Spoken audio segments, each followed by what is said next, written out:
balabha girivardhare girivardhare gopi janavalabha girivardhare Vedanabalabha girivardhare Jasodanandana brajajanranjana Jasodanandana brajajanranjana Brajajanranjana Jamunatira vanachare Jamunatira vanachare Jaya Radha Madhava Kunja Bihari Madhava Kunja Bihari Jaya Radha Madhava Kunja Bihari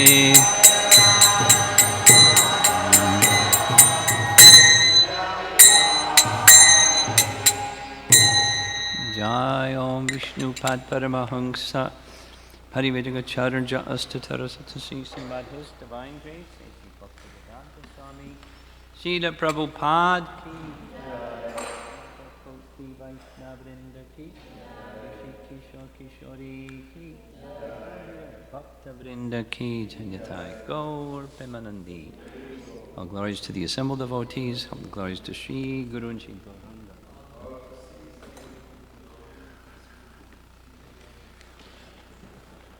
I don't like having my back to all of you, so I'm going to move back this way.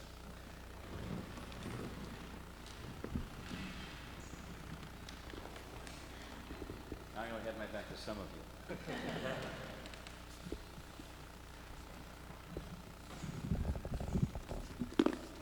Okay, this is, leave it, just leave it. Krishna Consciousness 301. You ready? Our brahmacharis aren't here. Many of our brahmacharis are not here. This is meant for our brahmacharis who aren't here. What to do?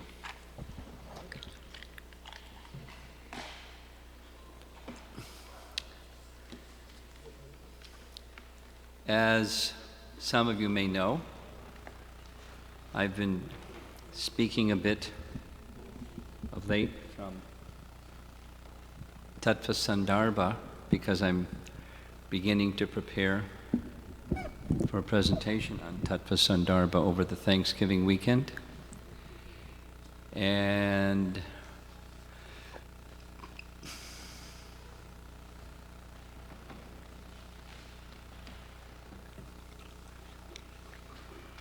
what I'm going to be presenting this evening is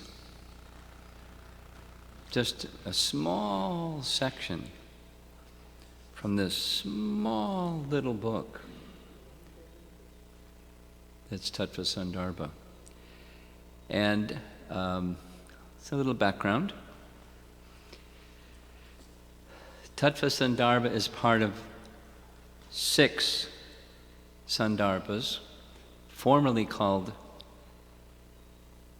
Bhagavat Sandarbha, commonly called Sat, or 6 Sandarbhas. And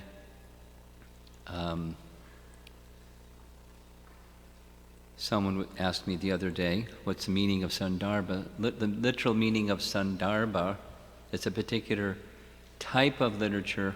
Sandarbha means weaving. And it's the weaving of verses from Srimad Bhagavatam or of Srimad Bhagavatam together to present, with underlines, systematic and comprehensive exposition of Lord Chaitanya's philosophy.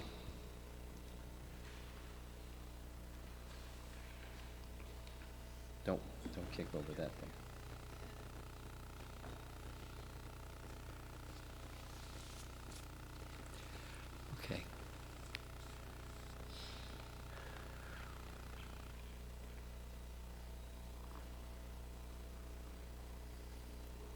As you may know, Jiva Goswami, like Srila Prabhupada, wrote a verse-by-verse commentary on Srimad Bhagavatam. Did you know that? It's called Krama Sandarbha. And that's number 7, Sandarbha number 7. It's not part of these 6. He also wrote a commentary, another commentary just on the 10th canto of Srimad Bhagavatam. Then he wrote a third commentary that's a subject matter by subject matter presentation on the Srimad Bhagavatam. He wrote 3 commentaries on Srimad Bhagavatam. He liked Srimad Bhagavatam very much, as did Caitanya Mahaprabhu like Srimad Bhagavatam very much. In fact, Caitanya Mahaprabhu's teachings are rooted in Srimad Bhagavatam. We can say it either from Srimad Bhagavatam, Caitanya Mahaprabhu's teachings find their basis or origin, or the other way. Srimad Bhagavatam presents the teachings of Lord Chaitanya. Here's some evidence of that. When Srila Prabhupada was received instruction from Bhaktisiddhanta to go to the English-speaking parts of the world and present the teachings of Lord Chaitanya, correct? What did he bring with him? Srimad Bhagavatam, because that's the teachings of Lord Chaitanya. And Caitanya Mahaprabhu did not create or have his followers create a commentary on Srimad Bhagavatam to match his teachings on Vedanta Sutra, because Vedanta Sutra is Vyasa's own commentary on Vedanta Sutra. It says right in the Bhagavatam, by Vyasa, this is commentary on Vedanta Sutra. And what is Vedanta Sutra? It's a systematic and comprehensive rendering of the entire Vedas. So Srimad Bhagavatam is also. And Bhagavad Sandarbha was the first attempt. He didn't call it a commentary on Vedanta Sutra. It's an exposition on Srimad Bhagavatam that's, I mean, the system is amazing, and the comprehensiveness is quite amazing. And it's simultaneously intending to give both our Sampradaya's teachings, the core teachings of Lord Chaitanya, as well as a thematic study of Srimad Bhagavatam. That's the 6. And so, as the nephew of Rupa and Sanatan, Jiva Goswami had never met Chaitanya Mahaprabhu, but even when he was small, he heard Lord Chaitanya's teachings, and systematically he studied Lord Chaitanya's teachings when he came to Vrindavan, studying under Rupa Goswami. So he wanted the world, at the audience, there's so many things to say. The audience that he was writing for was the scholarly audience of his day. The style of his writing and the way in which he presented his arguments makes it clear it wasn't like Srimad Bhagavatam is for the public. The Sandarbhas is for a scholarly audience of his time, and scholarly audience of his time is like a skyscraper compared to a groundhog of today. Scholars today are puny compared to the scholarship of his time. And that's who he was writing for, to help them receive the reality that Lord Chaitanya's teachings is the highest philosophy, and the Srimad Bhagavatam is that highest pramana. How to do this concisely?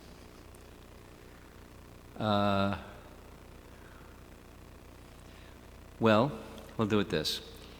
He wanted to share with that audience that Lord Chaitanya's philosophy is the highest philosophy. Now, a scholar following the Ramanuja Sampradaya, they would want to do the same thing. Ramanuja's philosophy is the highest, or Vishnu Swami's philosophy is the highest. So there's nothing wrong in his wanting to do that. It's natural in his devotion to want to do that. That's what he wanted to do to a scholarly audience that didn't necessarily accept Lord Chaitanya as we accept Lord Chaitanya. But his philosophy was the highest philosophy. That he wanted them to be convinced about. And to do that, he had a strategy, 3-part strategy, very simple. The first part of the strategy is found in this book, at least half of this first of the 6 Sandarbhas, Tattva Sandarbha, that Gopi Pranadana very kindly translated and made commentary based upon the commentary of Tattva Sandarbha that came from Jiva Goswami. Not only wrote the book, he wrote a commentary on the book, Sarva Samvadini. And then Baladev Vidyabhusan made a commentary following Jiva Goswami's commentary. So using those, Gopi Pranadana made it available for us in English. And in the first half of this first Sandarbha is strategy number 1.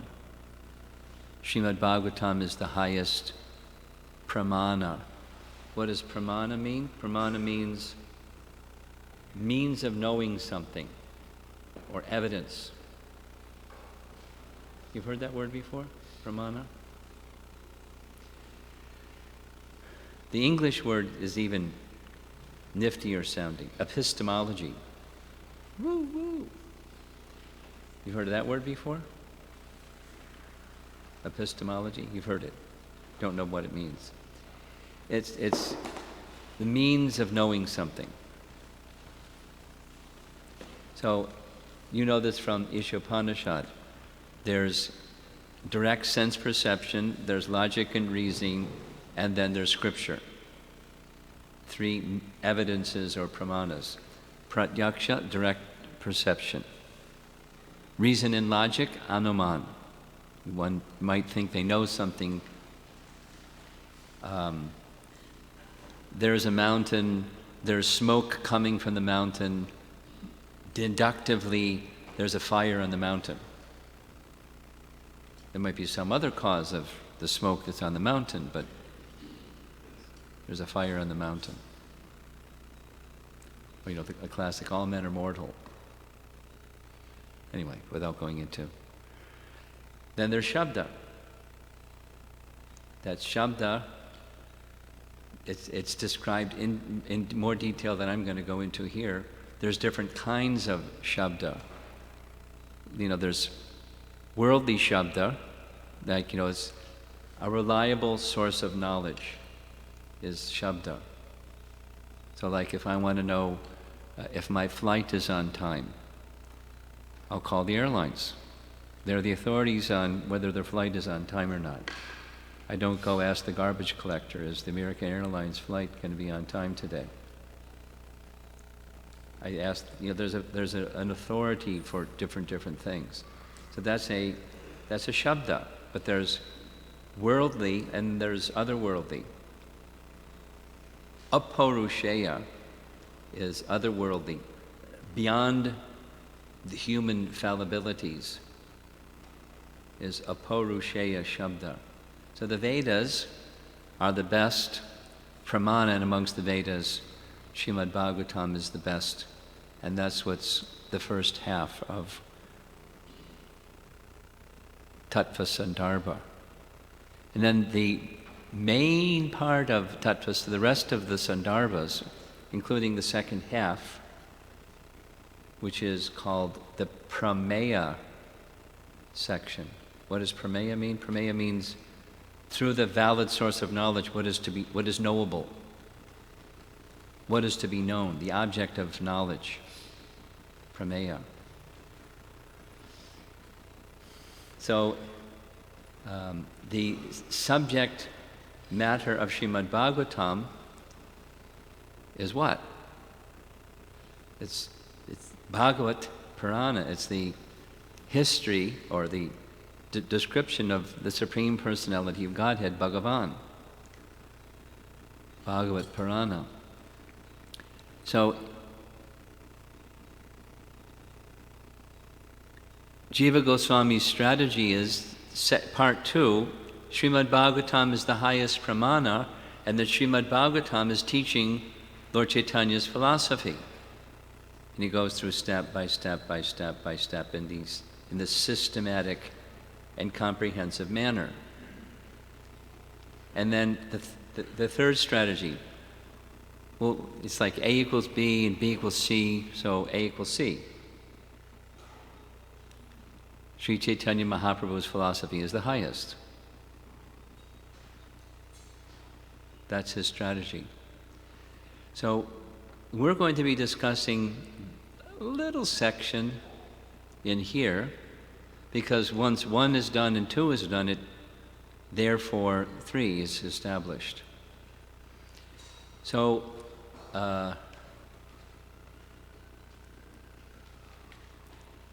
if we had more time, I would do this differently. But this is like, compressed a little bit time-wise. So, if you were to state what is Lord Chaitanya's philosophy, not a rasa topic or a bhakti topic, but his philosophy, what is the absolute truth? As Vedanta Sutra says, that the human form of life is the opportunity to inquire about the absolute truth. Tato Brahma Jigyasa. So what is Lord Chaitanya's teachings about the highest truth? Without taking a lot of time.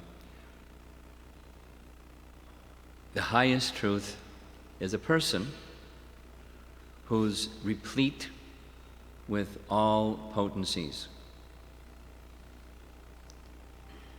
Spiritual potency, marginal potency, material potency, and different subdivisions of those. Unlimited potency. He can expand himself, he can expand his energies. Everything, the source of everything has many capacities to expand and present himself in various ways. Unlimited potencies and unlimited ways that he presents himself, and everything is resting upon that absolute truth, who is a person. And the means to approach that person is through loving devotion on different stages of that. So that's the process of reaching the truth, and then there's the fruit of the truth, sambandha abhideya prayojana. So the highest truth, the absolute truth, is a person filled with potencies. So he wants to, his system is, if Lord Chaitanya's teachings are going to be presented in a comprehensive way, one way to do that is to take essences of his teachings. And then Srimad Bhagavatam is 18,000 verses. How are you going to comprehensively present the teachings of Lord Chaitanya, the teachings of Srimad Bhagavatam? And it's by taking passages from the Srimad Bhagavatam that capture the essence of the Srimad Bhagavatam in a nutshell, and you unpack that nutshell, and it has the whole Srimad Bhagavatam. Like, for example, the Chaturshloki verses of Srimad Bhagavatam. Those are verses that Krishna spoke to Brahma. That's the essence of the Srimad Bhagavatam. That's one section. Comes in Canto 2, Chapter 9, verses 33, 34, 35, 36. Then another, the essence of Srimad Bhagavatam's teachings, which match Lord Chaitanya's teachings, is Vyasadev's realization. What's that, Vyasadev's realization? Well, Vyasadev's realization is this set of verses, Canto 1, Chapter 7, 4 through 9. So that's what we're going to be discussing. And the premise is that by understanding Srimad Bhagavatam's message is made possible if we understand what Vyasa's realization was, what he experienced as he was instructed by Narada, expressed in these few verses. So as we read in Chapter 5 of Canto 1, Vyasadeva, being a seer of past, present, and future, Tri Kala Gya, he is a knower of past, present, and future. He regarded the upcoming Kali Yuga, and he saw directly its nature, and he wanted to do something because of the bad conditions of the age of Kali, and so he took the Vedas and wrote them down because people's memories are bad. And he did two main things. He divided the Vedas into 4, because originally there was 1, but to make it more easily accessible, he divided into 4 according to the functions of each of those 4 parts. And then he condensed, in addition to divided, he condensed some portions of the Smriti section of the Vedas in verses that Jiva Goswami quotes. In the realm of the demigod, there's 1 billion verses for the Puranas. And he samshiktam, he condensed them into 400,000, taking the essence without leaving out the essence. He gathered the essence. It's a lot of work. Try writing something sometime. This is a lot of work. And after he completed this compiling of the Vedas, we find at the end of Chapter 5, he was feeling himself despondent and very surprised. So Narada Muni came and explained to him why that despondency was there. The despondency was there because he had neglected to singularly and exceptionally and wonderfully just focus on glorifying the personality of Godhead, Krishna. So Narada gave him the instruction to sit in trance, and what you experience in that trance of meditation, then you should compile one literature that just expresses that, which means that the trance itself is the compressed essence of Srimad Bhagavatam. So following the instruction of his spiritual master, that's what Vyasadeva did. In the beginning of that section, it says he touched water for purification, sat in his ashram by the side of the sacred river, and followed Narada's instructions. And the first of those verses we can recite together. Does anybody know the verse besides Jai Jagannath? Let's chant together.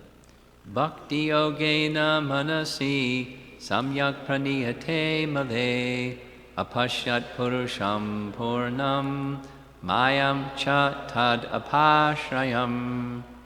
And the translation, Prabhupada's translation. Thus he fixed his mind, perfectly engaging it by linking it in devotional service, bhakti yoga, without any tinge of materialism. And then, that's what he did, and then he saw the absolute personality of Godhead, along with his external energy, which was under his full control. So in his commentary, this is from text 30 of the Prameya section. This is what is knowable through the Pramana, the Srimad Bhagavatam.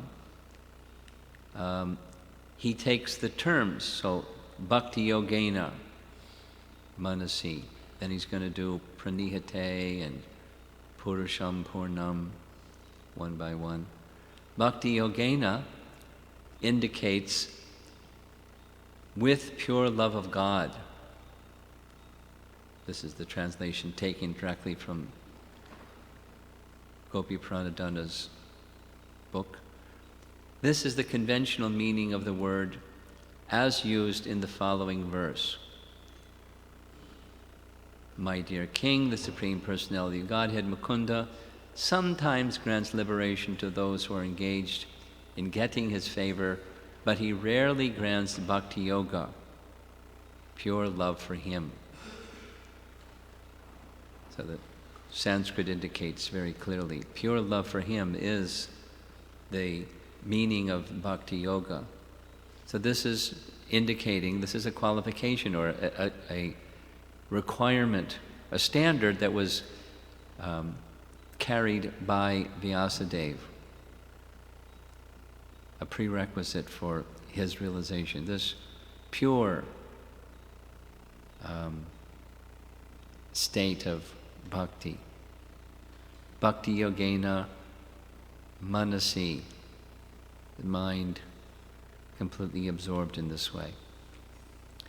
And this is, I'm using the word text. There's a Sanskrit term, anuchad, which just is another language, simply text. Pranihate, Jiva Goswami says, means completely fixed, as in a state of trance. And he's saying that pranihate means trance because it was the instruction given by Narada. Please remember the Lord's exceptional activities by meditating in trance. And the word there is samadhi. So, fixed in trance means fixed in samadhi. So, bhakti yogena manase, samyak pranihate. Samyak,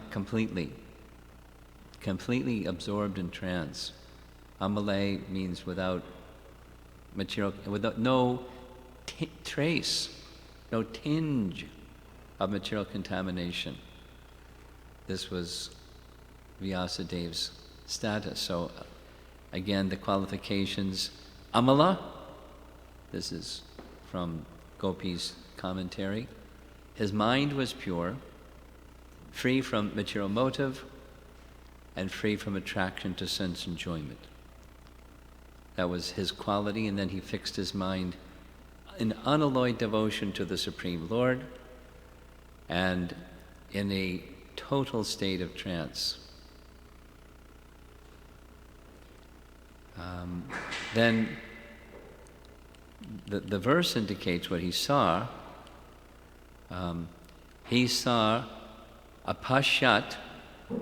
So far it's just this part, text 30. A pashat means he saw.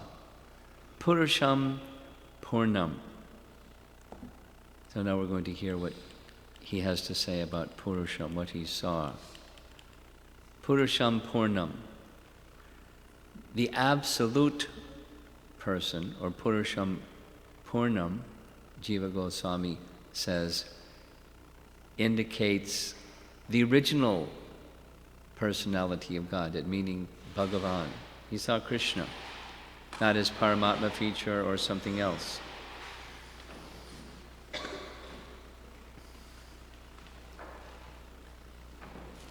And it means the original feature of the personality of Godhead with the following logic or reason.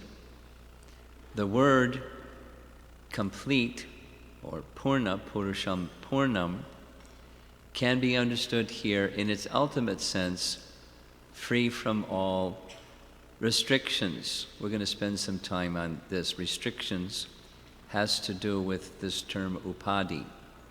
So he's making a statement. This is his practice or his standard or his procedure. He'll make a declaration, and then he'll refer to the scriptures that is the basis for him making that declaration, and then other verses that may embellish the statement made by the scripture that is the basis of his statement. So he's saying he saw Krishna means he saw the original personality of Godhead and his internal potency. We'll come to that in a... Well, let's say it now. He says, just like someone may say, last night it was a full moon. Did you notice? Last night was a full moon. I was thinking of this verse as we were coming to the temple. Last night was a full moon. And if you say, last night I saw the full moon, it implies that you saw the halo around the full moon. Because you can't see the full moon without the halo or the glow around the full moon. So there's no statement directly saying he saw Radha and Krishna. He saw the Supreme Lord Bhagavan along with his internal potency, Srimati Radharani. Doesn't say that, but it's implied, because to see the full moon, as for like seeing the full moon on a clear night, you see the halo around the full moon. You don't have to say, oh, you know what, last night I saw the full moon and the halo around the full moon. And you're not normal to speak like that. So now it's all of this is describing why not the Paramatma feature, why the Bhagavan feature? Or even amongst the Bhagavan feature, Krishna. Because one of the Sandarbhas is Krishna, still Tattva Sandarbha. He's going to discuss these verses again in Paramatma Sandarbha because these verses are so important.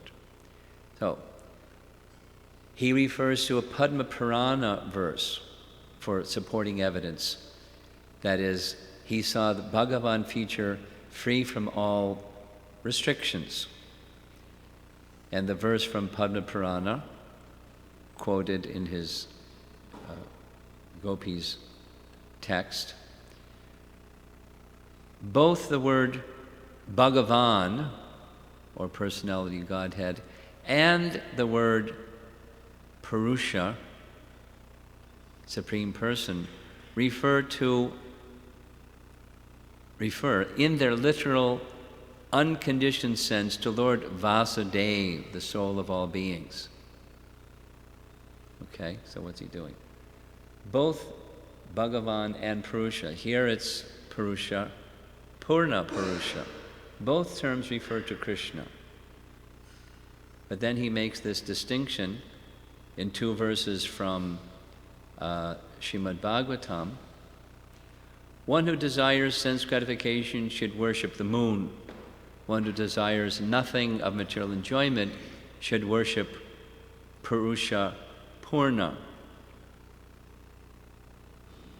Same as here. Purna Purusha, Purusham Purnam. And then a person who has broader intelligence, whether he be full of material desire, without any material desire, or desiring liberation, must by all means worship the Supreme Person. You know that verse? What's the verse? Louder.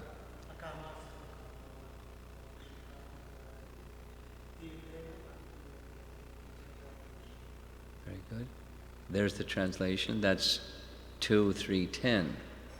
Then he refers to the commentary of Sridhar Swami. In the commentary to text 9, Sridhar Swami writes, Purusha here, in this case, means super soul. Why? The Supreme Lord, when the total material nature is the single conditioning limitation, parentheses, upadi, of his manifestation. And the Sridhar Swami's commentary on the second, that's text 10, says that the Purusha here is full, Purnam, meaning supreme, Param, that is to say, having no conditioning limitation. What was that? Okay, we're used to hearing the word upadi as in the definition given by Narada Muni. Sarvupadi vanir muktam tat paradrena nirmalam. Right? Rishikena Rishikesham. Prahlad, do you know the verse? Rishikena Rishikesha Sevanam. Bhaktir Uchate. You know the first part? Sarva upadi vanir muktam. What's the rest? Tat paratvena. You're not familiar with it. Okay. Tat parat. You know the verse? Can you say the verse?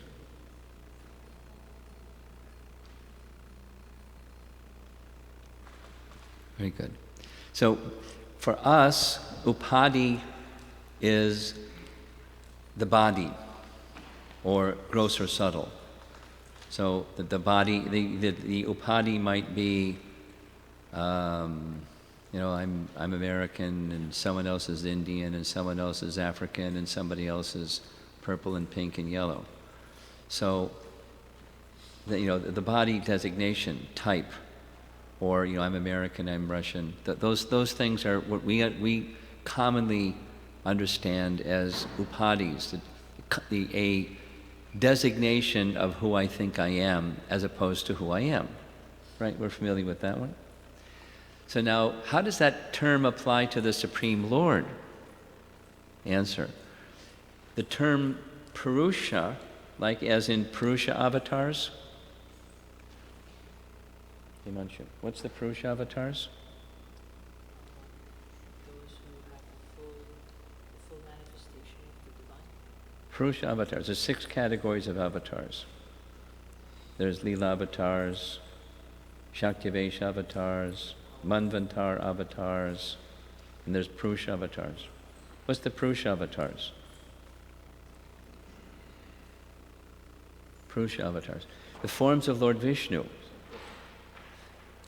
For the purpose of creation, Mahavishnu, Garbhodakshaya Vishnu, Kshirodakshaya Vishnu, those 3 are the Purusha avatars.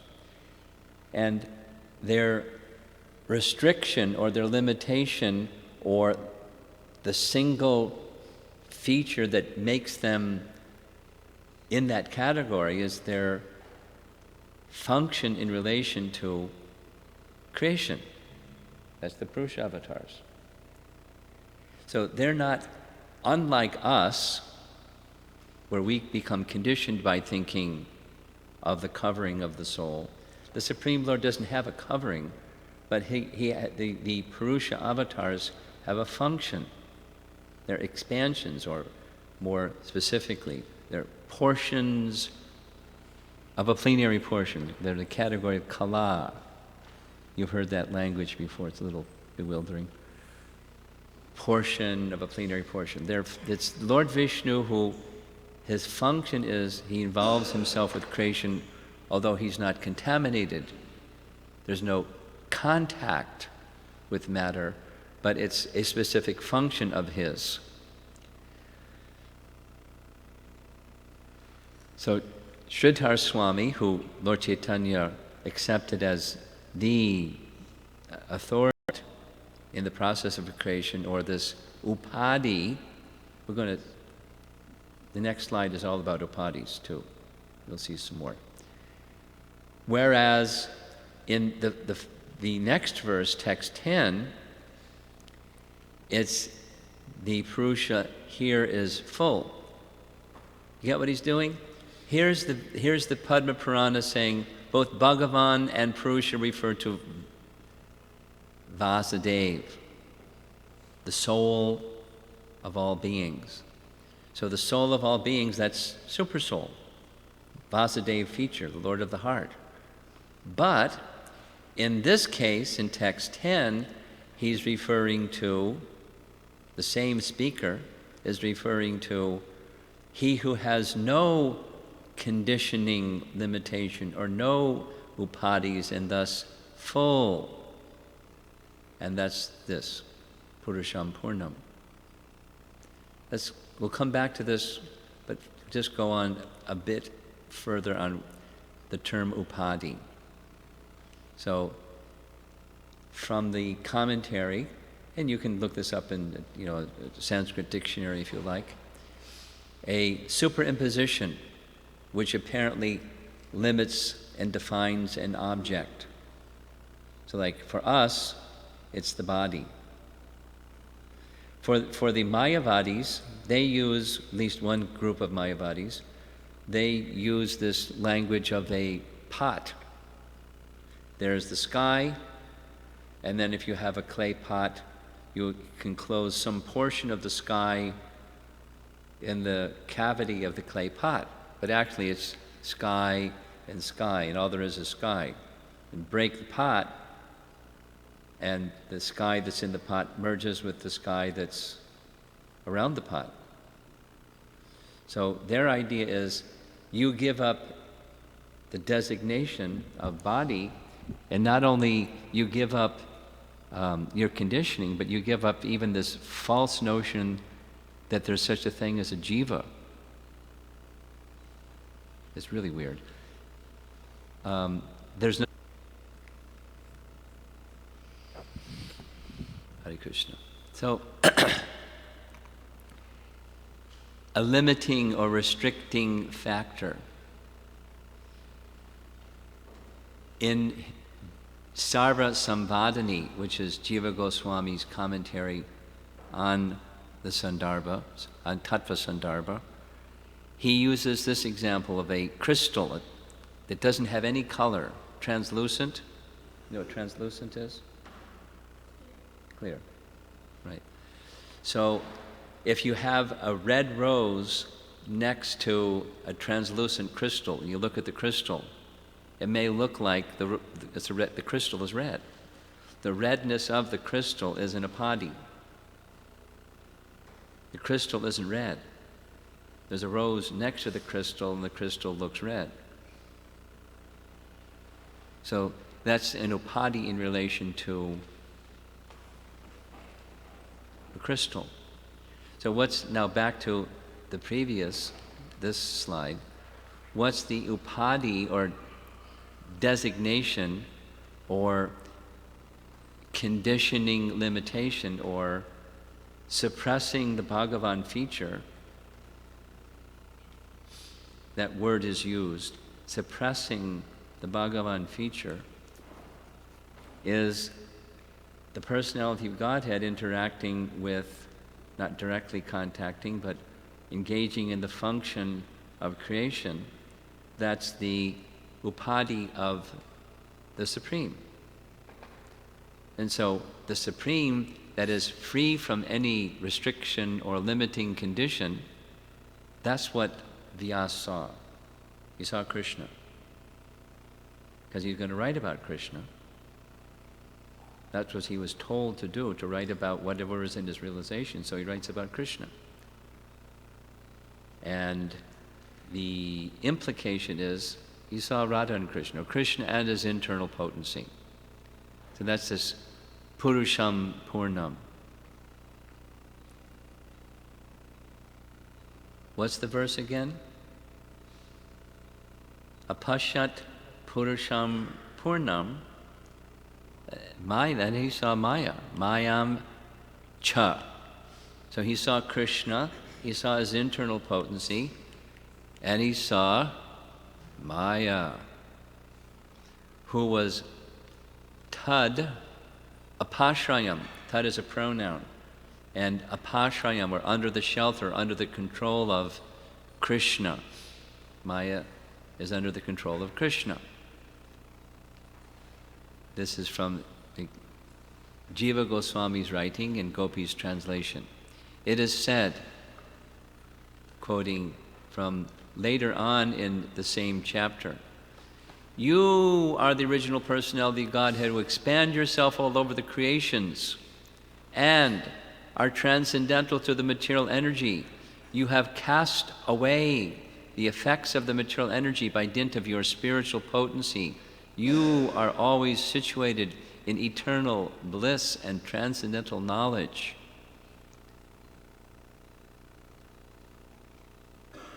So it is said later in the same chapter, and thus the words, "along with his external energy, which was under his full control, mayam cha tadapashrayam," imply, this phrase implies that Maya is under his shelter in an inferior role. She is not his internal energy, since she runs away from him and keeps at a distance. This is stated in the second canto, chapter 7, where it says, Maya, feeling ashamed, flees the Lord's direct presence. So she, Maya, is his energy, directly his energy, but she's not his internal potency, there's another potency. So this Bhagavan has many potencies, is what Vyasa saw. Of course, the external energy has different divisions, the internal energy has different divisions, the living entities are innumerable numerically, but those are his three principal potencies with their subdivisions. So he saw Bhagavan, and specifically here, he saw Maya. When it is said that Sri Vyasadeva saw that the Lord it is automatically understood that he saw him along with his internal energy. Oh, this is the moon example. Okay. And that's text 31. Now, that's as far as I had intended to go. Yeah. 5, 6, and 7 will be tomorrow. So let's see. Let's go back to the verse itself. Summary.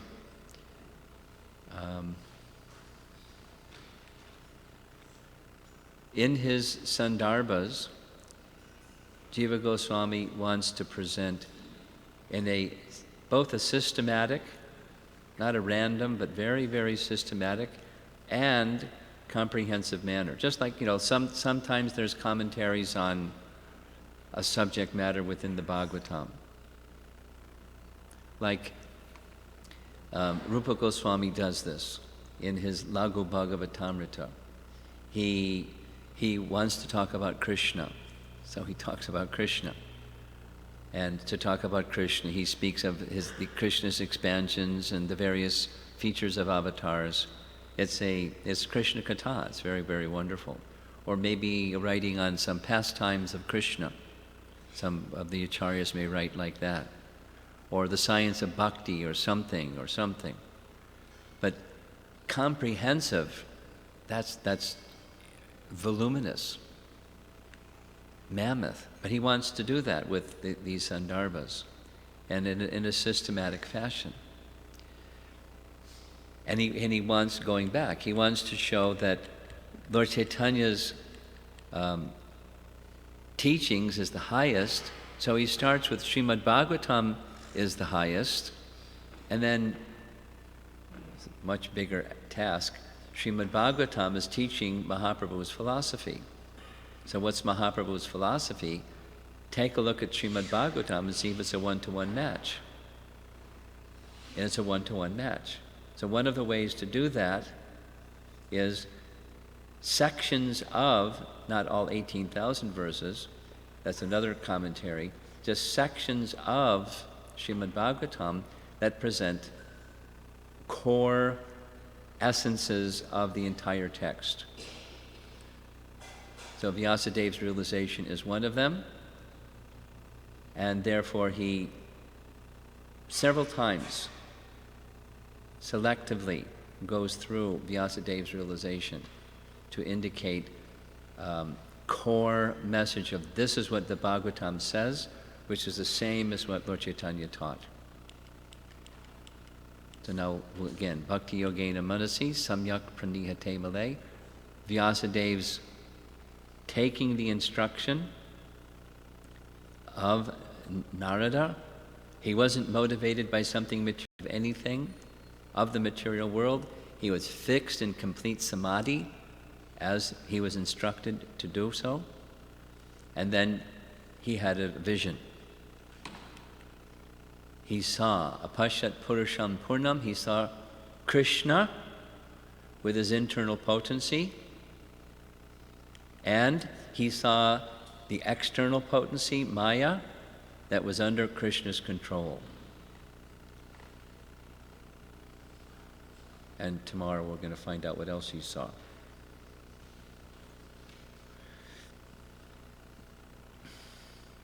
Yes.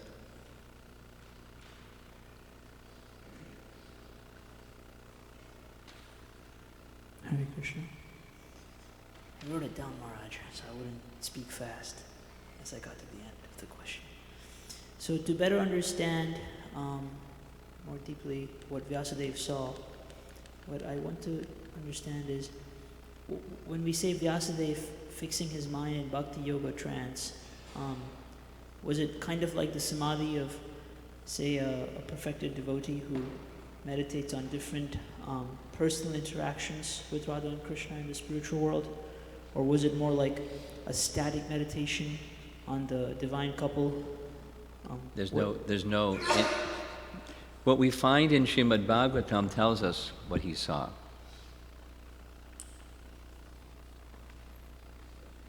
So, yeah, that's what he saw. It's something like, not the same as, but it's something like Sanjaya. There's a section of Mahabharata that describes that Vyasadeva imparted to Sanjaya a capacity which Vyasadeva had, which was, Prabhupada called it transcendental television. Right? So Vyasadeva was sitting in a tent. Sanjaya was sitting in a tent with Dhritarashtra, describing what was going on out there with, on the battlefield, and hearing the discussion and the whole thing.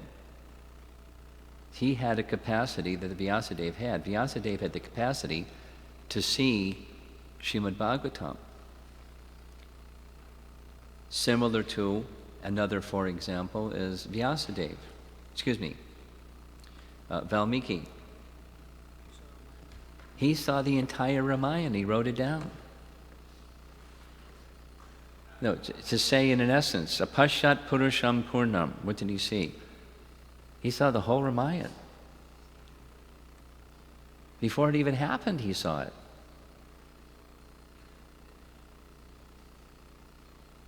And then it happened. Because the Leela of the Lord is eternal, and one who has qualification may. So that's he had that qualification. That's what we're hearing. Okay. How does, in that very nice explanation of how there's those two verses, and one refers to the super soul with a conditioning, the supreme with a conditioning limitation, and the other refers to the Purusha Purnam. My question is, how does Sridhar Swami conclude that the second verse refers to the complete Purusha? Is there something in the first verse that sort of ticks him off to say this is the supreme with a conditioning limitation? I haven't read Sridhar Swami's commentary, but I can tell you that go back to something that I said earlier.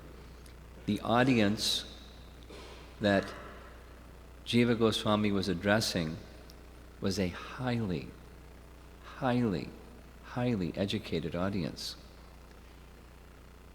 They didn't need, a computer that had data stored in it to go look it up. They just had memory. They knew, you just like, anyway. Yeah. They had, so he's just making the reference, and he's expecting that his audience will know.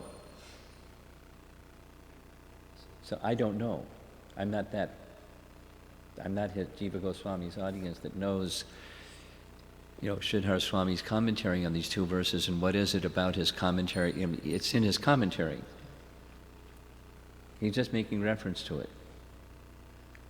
I don't have that scholarship to know. Something in the text and something in his commentary on the text that says it. Okay? Something else? Yes?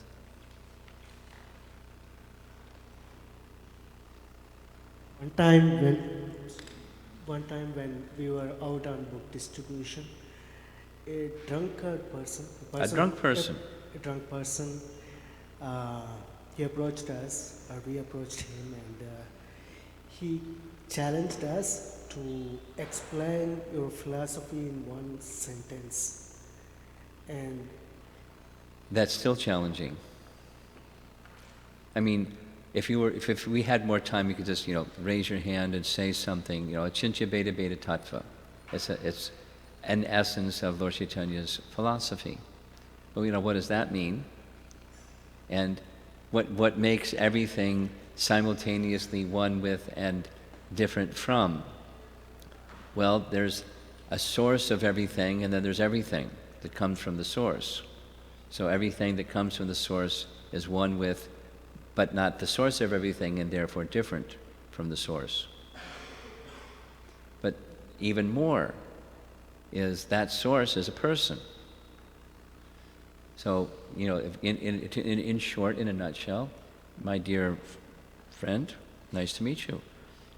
In a nutshell, the highest truth is a person, a loving person who has unlimited and inconceivable potencies, one of the most outstanding of which is his deep affection for those who have affection for him. He reciprocates with our love. And I want to be there. And I want you to be there too. Receiving the fullness of love, because that's what you give.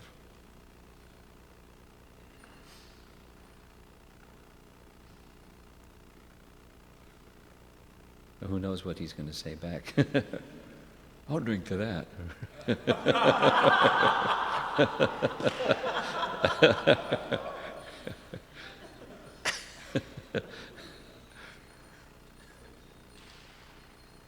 Something else?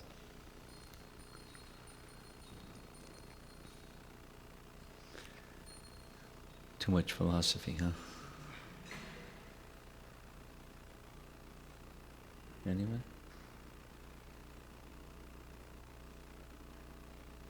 Should I juggle something? Keep the ball rolling?